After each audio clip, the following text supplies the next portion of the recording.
Sue asks, can you talk a little bit about first day CPT, day one CPT, please? Sure, I'll talk very briefly about it. You know, when you're a student visa holder in the United States, there are options that permit you to work. They're limited. Typically, people do what's called optional practical training, OPT, which is after you graduate, you can work for a year, and if you have a STEM major, you can extend it for another 2 years.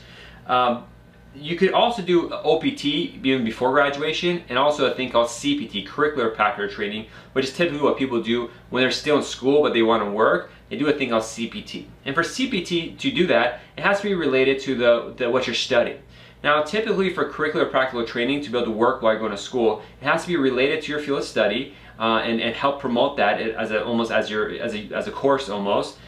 Typically, you have to be going to school for a year before you could use it. But they have this exception called day one CPT, or first day CPT, which says you could immediately start working with CPT, that permission, once you start school, if your school vouches that it's related to the work that what your study is. It's necessary part of your studies to work. It's kind of on-job experience.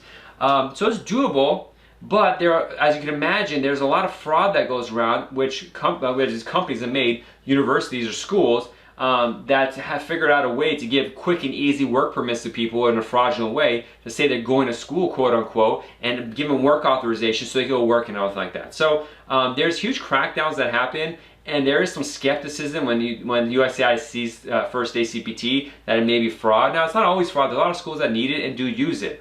But I'm always hesitant. You want to look up the school online and see what people are saying. You might look up the school and see they're under investigation and stuff like that.